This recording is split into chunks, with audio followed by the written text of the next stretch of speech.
Afghanistan is called the graveyard of empires.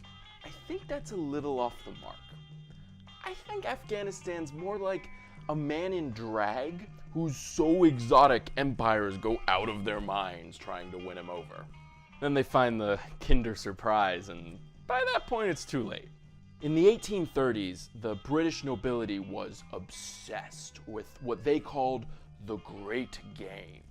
And that was their struggle against the Russian Empire to dominate the savage peoples of Central Asia.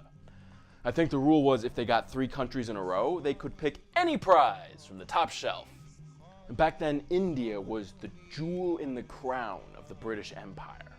And they would just sit and stare at it all night, lovingly stroking its hair and plundering its resources. Meanwhile, the Russians were expanding into Central Asia, and the British worried the Russians would use Afghanistan to launch an invasion of their precious India. So the British invade Afghanistan, to keep it from getting invaded. Except they quickly realize there's no way they can hold it with only 4,000 soldiers. So they retreat back into India, along with the 12,000 civilians who were supporting them. Only the Afghans don't let them leave, they keep attacking. And literally one person makes it out alive. And the Russians laugh and inch just a little closer to the front. 35 years later, Russia took some territory off the Ottomans, and Britain got spooked. So they invade Afghanistan again.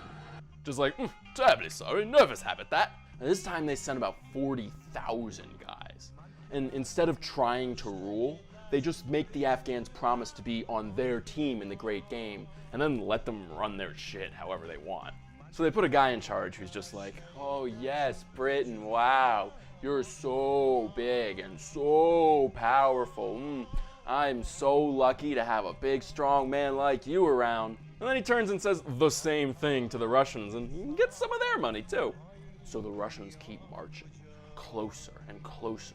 And they get all the way to the Amu Darya River. And it looks like Russia and England are finally gonna collide. The Great Game is finally underway. The two empires are about to clash. And then, it just doesn't. Seriously, this story is super anticlimactic. I mean, not really, because what happens is they both get distracted by Germany, and then we end up with World War fucking I, greatest shit show of death and dismemberment in human history. Oh yeah, let's do it! But Afghanistan stays neutral. Nothing really happens. Because you see, no matter how powerful you are, no matter how hard you try, you can't conquer Afghanistan.